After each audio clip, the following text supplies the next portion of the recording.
Assalamualaikum warahmatullahi wabarakatuh. Perkenalkan, nama saya Osefa Doharta Simanungkalit. Nama Islam saya Siti Fatimah. Syahadat saya tanggal 6 November 2022 di Malang. Yang membimbing itu dari MCI Malang Pak Ustadz Ipung sama Pak Ustadz Keinam. Agama saya yang terdahulu itu agama Kristen Protestan dari gereja GBI. Dulu saya aktivis gereja. Sebelum saya masuk gereja karismatik itu, saya gereja HKBP di Sumatera Utara, Medan. Itu saya ngajar sekolah minggu ya di sana, dan setelah di sini juga masuk karismatik, tetap masih ngajar sekolah minggu. Itu semua kegiatan-kegiatan sekolah minggu itu kayak cerdas cermat Alkitab, berpacu dalam buku rohani. Itu anak didik saya semua dapat prestasi. Itu dari Alkitab itu, saya dari Kejadian itu, Alkitab kan ada dua ini ya, dua perjanjian lama sama perjanjian baru. Itu perjanjian baru dari Kejadian sampai Maleakhi, terus dari Matius sampai Wahyu, itu saya sudah hafal semua. Anak-anak saya udah masuk Islam ada 2 orang, tinggal 1 masih Kristen. Saya sebelum masuk Islam itu waktu Kristen fanatik ya, saya itu sangat membenci sekali orang Islam ini. Agama Islam itu buat saya kayak gimana ya, kayak sesat gitu. Jadi saya itu setiap mendengar apapun yang berbau Islam kayaknya emosi gitu. Itu nggak suka banget, memang sangat tidak suka sekali dan sangat benci banget. Apapun yang mereka lakukan itu no gitu, maksudnya nggak ada artinya gitu, nggak ada. Bagi saya dulu agama yang benar itu dan paling benar dan hanya yang benar itu hanya Kristen gitu, pengikut Yesus gitu ya. Itu saya memang terlalu fanatik banget atau bagaimana. Jadi saya bergaul dengan orang Islam itu menjaga jarak gitu. Menjaga jarak itu waktu di Medan ya, menjaga jarak. Dan waktu saya sekolah itu, orang teman-teman Islam itu kalau mereka puasa itu saya suka ejek, suka olok-olok atau suka ledek gitu, suka ledek. Terus setiap orang kalau ngedengar azan juga di masjid itu satu-satunya di kampung saya. Itu kalau ngedengar suara azan itu kita ngeledek gitu, kita juga sahutinnya macem-macem gitu ya. Jadi kayaknya di tempat kita tuh kan mayoritas Kristen. Jadi kalau ada orang Islam di situ, itu kita bully habis. Dan kita nggak merasa bersalah di situ, kita nggak merasa berdosa. Yang menurut kita mereka lah yang salah gitu. Jadi dulu itu ya kalau kita ribut nih dengan orang Islam, kita ancam. Ancamannya apa? Awas lu ya, ntar kita lempar lu pakai daging babi. Iya, kita masukin ntar ke mulut tuh daging babi biar tahu rasa kamu. Jangan macam-macam sama orang Kristen. Itu dulu kata kita tuh. Terus pokoknya kita bully habis lah semua orang Islam itu yang ada di sana. Dan setelah datang ke sini, saya merantau dari Medan ke Jakarta. Apalagi di sini saya masuk gereja Bethel, karismatik banget ya, karismatik banget. Saya udah menikah, saya punya anak. Dan saya tetap masih ngajar sekolah minggu. Bahkan dulu saya pernah ngajar di yayasan Kristen, ngajar sekolah di yayasan Kristen itu, bahkan itu pendetanya dari Amerika ya. Jadi makin ini gitu. Dan anak-anak saya juga semuanya di sekolah minggu tuh dapat peringkat juara 1 sekolah minggu terbaik. Dan saya memaksa anak-anak saya itu mengajarkan tentang kekristenan itu ya harus mentaati semuanya. Dan kita di rumah itu setiap sore umpamanya nih dia kalau maghrib, orang Islam maghrib, saya pun harus bikin mesbah. Jadi harus lebih kencang dari mereka. Jadi pas mereka itu sholat maghrib, saya ajak anak-anak saya itu sholat, mesbah gitu, ibadah juga. Kalau saya dengar tetangga saya ngaji, saya kencangin tuh, saya bikin lagu rohani di YouTube itu. Saking saya benci, kadang saya ketok-ketok aja itu temboknya gitu. Ngapa dia harus ngaji? Saya selalu nyanyi, percuma, maksudnya percuma kau nggak bakal ada orang Islam masuk surga. Itu dulu. Iya, jadi kalau mereka puasa, saya bilang begini, nggak lebih hebat kok kalian puasa daripada kami. Kami puasa 24 jam, 40 hari, nggak makan enak-enak. Kalau orang Islam, siang puasa, malamnya puasin. Itu dulu bahasa kita itu. Jadi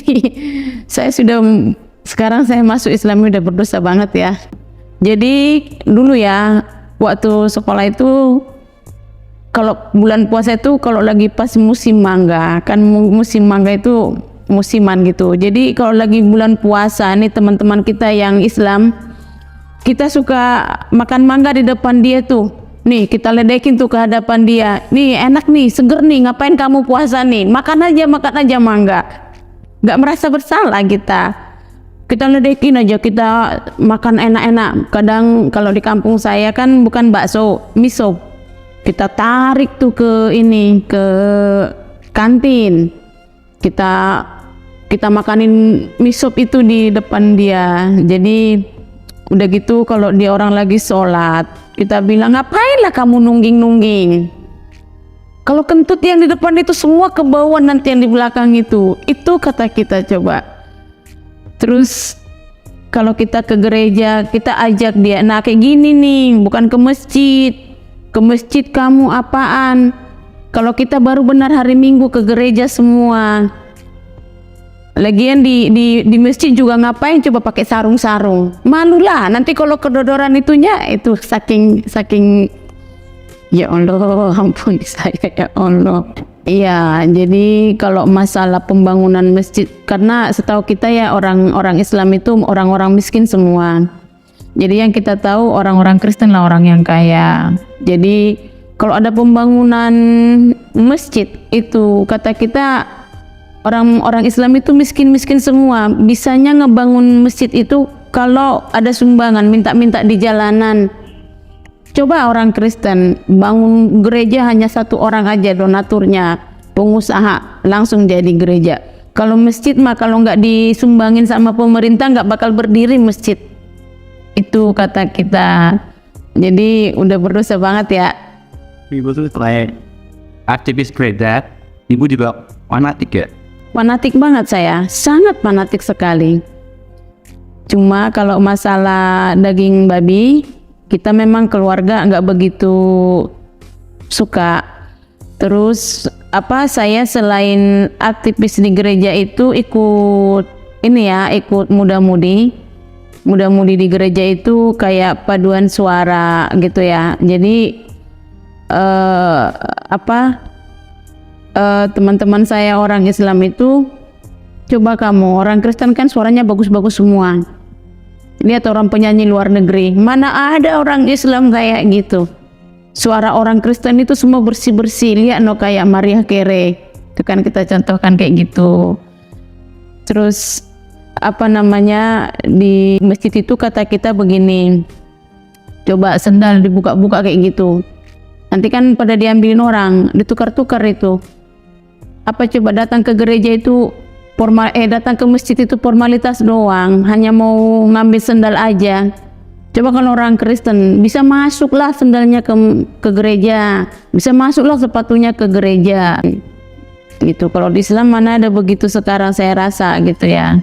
Ini spontan ya, karena spontan. Jadi saya belum begitu merasakan, tapi setelah saya masuk Islam, saya merasakan nikmatnya.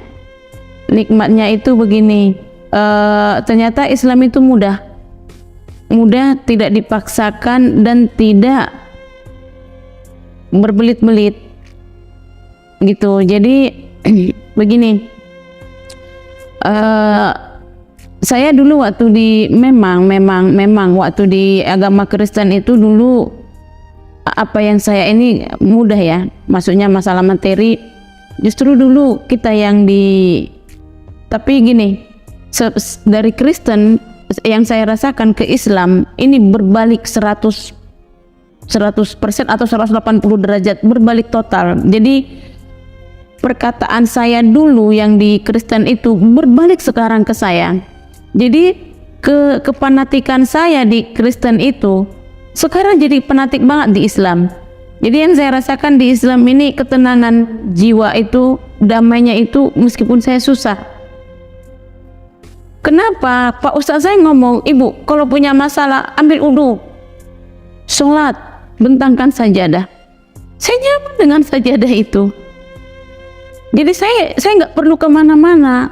Dulu suka nelpon teman, suka nelpon saudara. Kalau sekarang saya enggak. Saya apapun masalah saya, beban saya, karena sholat itu ada macam-macam ya, ada macam-macam. Terlebih-lebih pada saat sholat itu sujud terakhir itu, Masya Allah, itu enggak kuat menahan tangisan itu, mengingat dosa-dosa, minta ampun. Jadi dulu saya waktu Kristen itu saya ngeledekin orang Islam itu apa? Itu kan ayat apa sih bahasa Arab itu kamu tidak tahu artinya itu. Nggak ada bahasa Indonesianya. Dan sekarang saya setiap membaca bahasa Arab itu atau doa-doa itu, saya baca artinya bahasa Indonesia, luar biasa ternyata. Jadi saya semakin mencintai banget gitu, semakin mencintai. Kayak sholat itu saya semakin rajin gitu, semakin rajin. Terus ya mungkin ya waktu kemarin mabit di pesantren, saya tata cara sholat yang benar, karena saya fokus sekali saya belajar sholat itu, karena saya baru tahu ternyata sholat itu bukan hanya kewajiban tapi kebutuhan. Sebelumnya itu kalau punya masalah kita gundah gulana,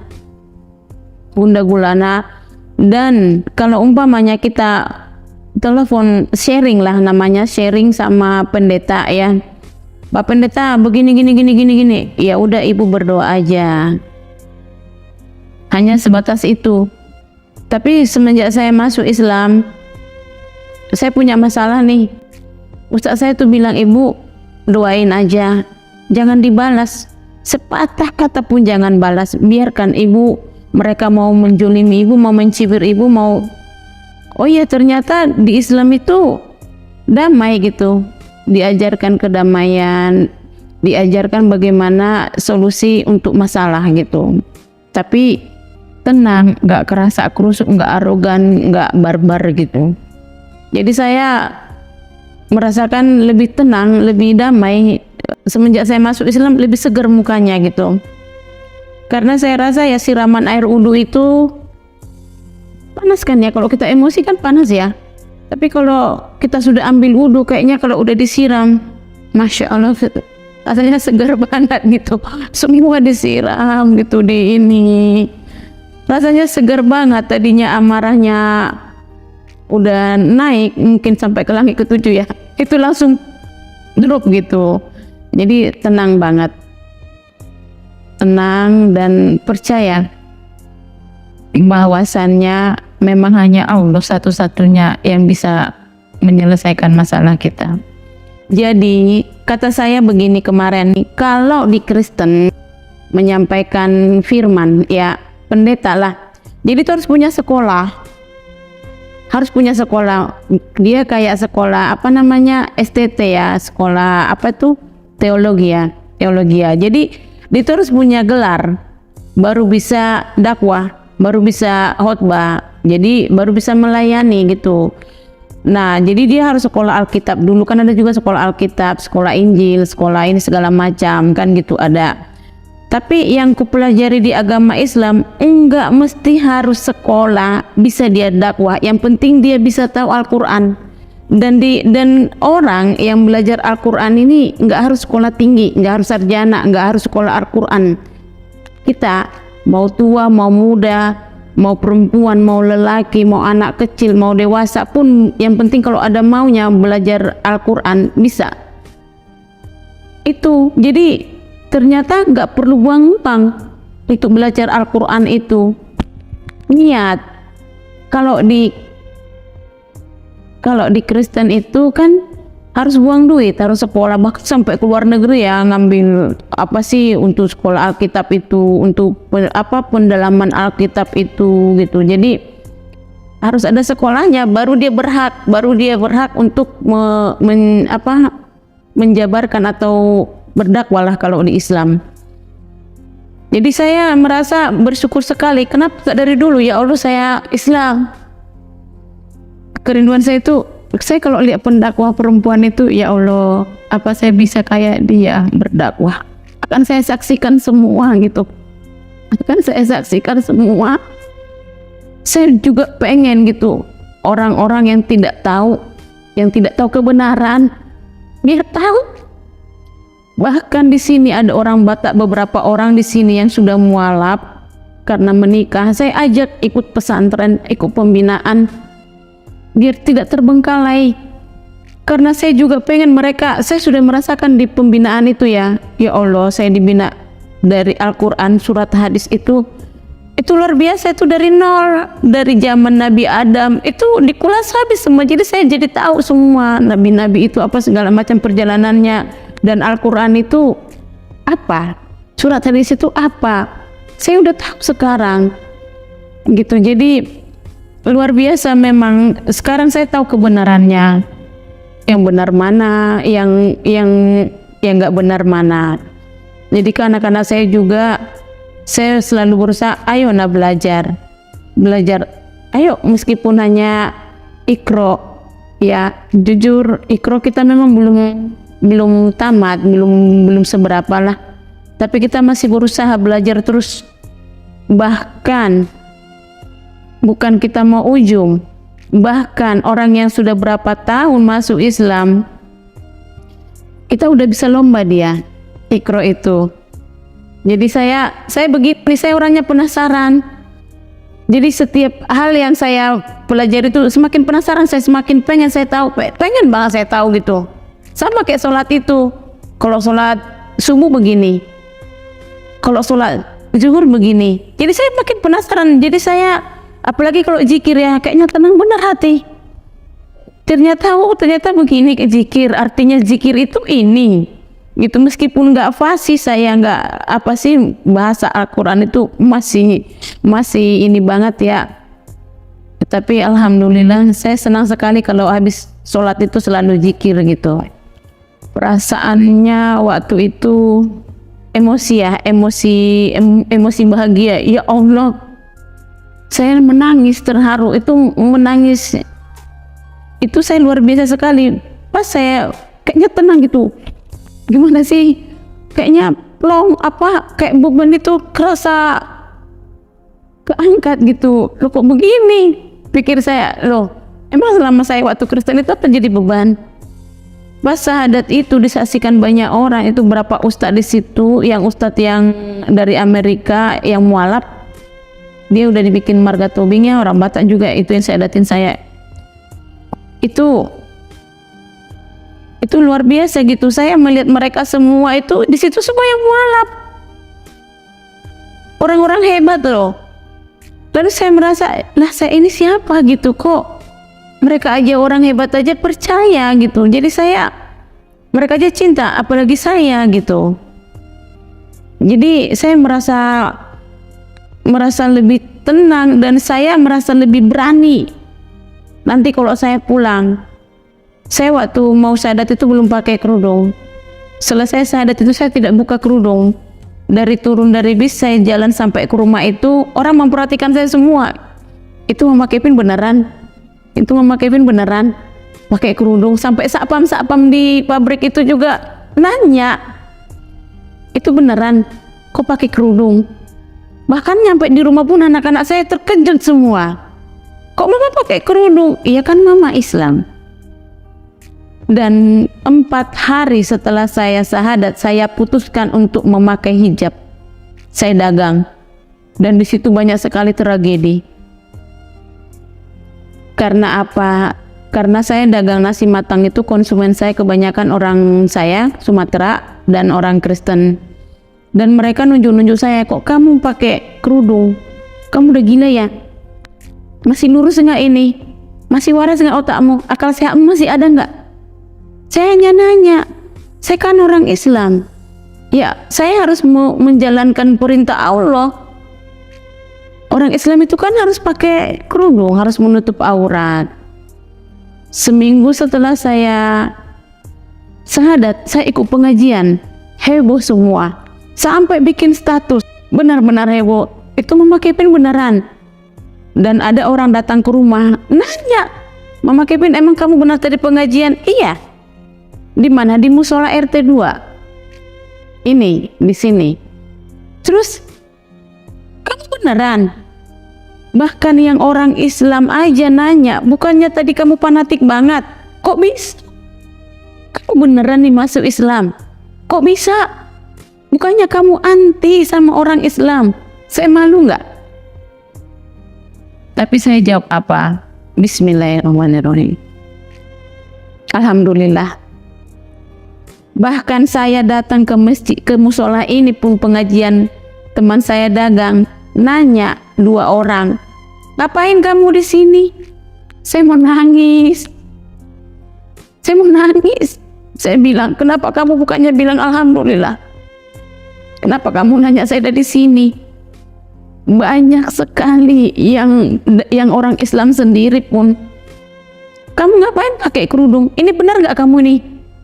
Benar nggak kamu nih? Awas ya kalau kamu macam-macam. Sakit kan? Berbalik berarti dulu bagaimana saya menghujat orang Islam itu, saya sekarang dihujat gitu. Saya pakai ini, tapi saya udah siap semua itu karena saya menyadari itu dulu semua. Saya nggak sakit hati, saya nggak pikirin itu. Tidak saya pikirkan semua itu, hujatan-hujatan orang itu tidak saya pikirkan. Saya merasa bersyukur. Saya bilang terima kasih loh sama orang yang menghujat saya. Terima kasih. Kalau kamu tidak menghujat saya, kalau kamu tidak jolimin saya tidak akan meningkatkan kualitas ibadah saya. Mungkin saya tidak akan melakukan sholat 5 waktu, bahkan nggak hanya 5 kali saya sholat. Sekarang apalagi sudah sunnah, saya sudah belajar sunnah, sholat sunnah, tahajud, duha, sholat tobat, sholat witir. Masya Allah, itu saya nggak berat menjalankan itu semua gitu. Meskipun kenapa? Ustaz saya pernah ngomong, jangan memberikan waktu tersisa sama Allah. Saya berpikir, kalau saya tidak mengutamakan Allah, bagaimana Allah akan mengutamakan saya? Sama anak-anak saya juga, saya selalu ingatkan, sholat itu adalah makan dan minum semua umat manusia. Kalau kamu tidak sholat, kamu akan kelaparan terus. Sholat itu bukan hanya kewajiban, tapi kebutuhan nafas, makanan dan minuman kita. Jadi saya selalu rindu untuk sholat. Jadi kalau saya sudah mendengar azan, saya cepat-cepat gitu, ya Allah saya jangan sampai ketinggalan. Saya semangat. Karena setelah habis sholat saya akan zikir. Zikir itu kan menenangkan hati dan pikiran saya. Meskipun pasti kan ada cobaannya, dicoba lagi saya, apa saya mampu. Tapi insya Allah saya lagi berusaha keras untuk mematikan semua itu, mematikan godaan-godaan itu. Jadi saya merasa bersyukur sekali masuk Islam ini, merasa bersyukur.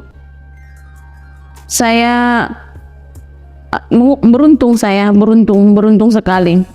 Hal-hal yang tidak tahu saya yang tidak tahu hal-hal kebaikan, untuk berbuat baik itu banyak sekali kebaikan-kebaikan yang saya pelajari. Dan waktu pembinaan itu, hadis itu dikatakan semua kebaikan adalah sedekah.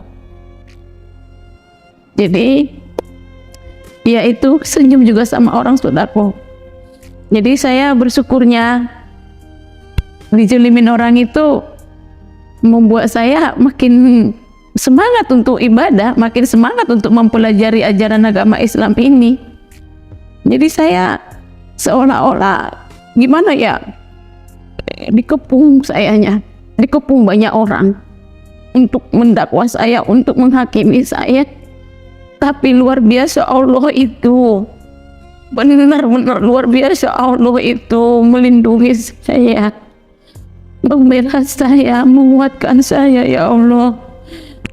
Karena saya selalu berdoa setiap saya sholat, belum saya tahu bacaan-bacaan doa itu, niat-niatnya saya selalu berdoa, ya Allah mudahkan saya, tuntun dan bimbing saya ya Allah di dalam menjalankan ibadah, di dalam menjalankan perintah-Mu.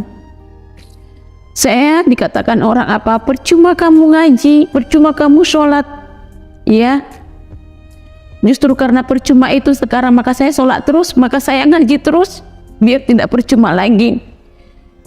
Mau salah, mau benar, saya hanya menjalankan perintah Allah. Biarkan Allah yang menilai apa saya benar atau tidak. Waktu saya dagang, setiap pagi saya mendapatkan sarapan yang luar biasa ya, kata-kata. Sampai sekarang ini pun, meskipun udah saya lewati terus, bahkan kadang saya sampai malas dagang, malas ngedengerinnya. Cuma saya hanya ingat kata ustaz saya, ibu jangan pikirkan hal itu. Rasanya mengampuni lebih tenang daripada harus mengingat itu. Tapi keajaiban itu ya, entah kenapa gitu, saya tidak mau mengingat-ingat itu, perkataan-perkataan penghinaan orang itu. Saya kok bisa lupa gitu, apa Allah yang mencabut dari ingatan saya gitu. Seolah-olah Allah itu berkata, Eva udah singkirkan itu, nih kamu punya PR apa, saya masih banyak PR saya yang harus saya kerjakan, mempelajari ajaran agama Islam itu. Sholat saya aja belum sempurna, wudu saya pun bahkan belum sempurna. Jadi saking cintanya saya dengan agama Islam ini, saking saya sekarang merasakan cinta yang luar biasa ya. Kamar mandi saya itu kecil, kloset di situ. Jadi saya tadinya tidak tahu kalau di kamar mandi itu tidak boleh menyebut nama Allah kalau ada itunya. Saya pelajari, saya buka YouTube. Tadinya saya, ya Allah, saya kalau ada uang saya akan beli pipa paralon untuk saya ambil dulu bikin di luar ini. Tapi saya dikasih akal sama Allah, kamu kan banyak ember-ember cat. Seolah-olah kayak begitu diperintahkan, bolongin, ambil selang, nggak usah beli keran. Saya suruh anak saya yang cowok mengerjakan itu, bolongin bang, daripada di kamar mandi tidak boleh ini uduk. Jadi ayo di sini, saya di luar kamar mandi itu di samping pintu ke rumah saya bikin bangku plastik untuk ini. Jadi saya bisa berudu. Saya merasa, saya tadinya tidak tahu kalau ambil wudu itu bisa seperti itu. Jadi tahu cara menghormati Allah. Jadi dan kita pun semakin bersih. Kita semakin bersih, tidak sembarangan lagi gitu.